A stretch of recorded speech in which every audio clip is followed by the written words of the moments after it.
पहलवानों के आरोपों पर कुश्ती संघ के अध्यक्ष ब्रजभूषण शरण सिंह का जवाब आया है और उन्होंने कहा है कि मामले की जानकारी मिलते ही दिल्ली लौटा हूं।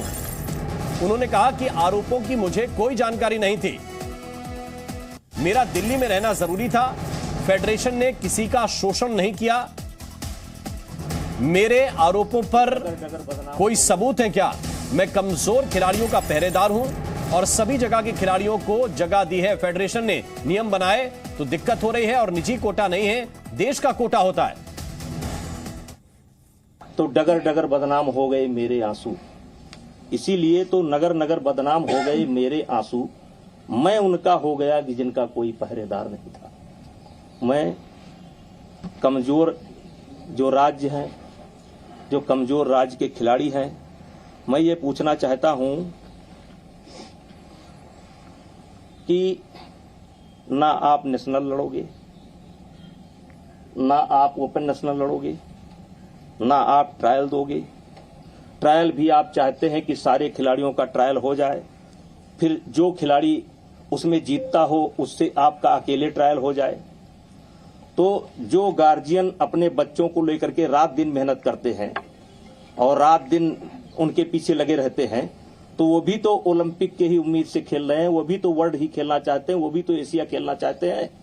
और अगर इतनी दिक्कत थी फेडरेशन से, तो 10 साल से ये दिक्कत क्यों नहीं हुई? दिक्कत तब होती है जब फेडरेशन एक नियम बनाती है। फेडरेशन एक नियम बनाती है, दुनिया के कई देशों का हम लोगों ने अध्ययन किया।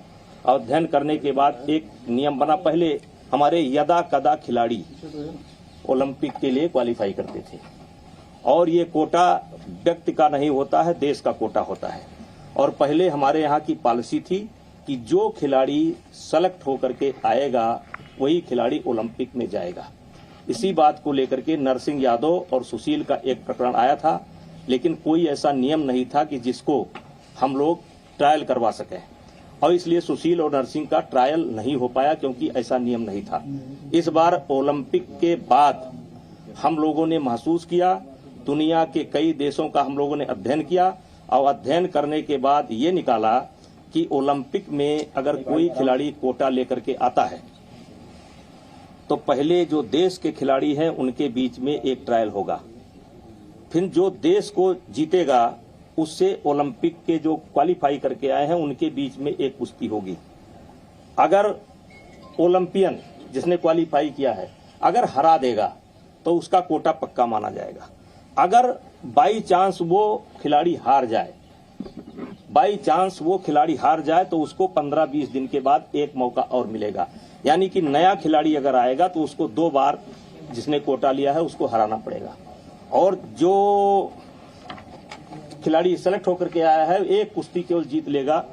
तो एक निर्णय तो ये हुआ, फेडरेशन का तानाशाही वाला निर्णय एक ये हुआ। जैसे जो आरोप है कि तानाशाही के लिए काम कर रहे हैं, इसको लेकर के सारे कोचों से बीच में मीटिंग हुई और यहां तक कि इन खिलाड़ियों को भी बताया गया था कि फेडरेशन ऐसा विचार कर रही है। और हमारा वो फैसला नहीं है, हमारे जो है एजुकेटिव बाजी का फैसला है, जिसमें जो है इनका क्या नाम है, कोचों की सहमति है, अच्छे पहलवानों से भी राय ली गई है, इन पहलवानों से भी राय ली गई है।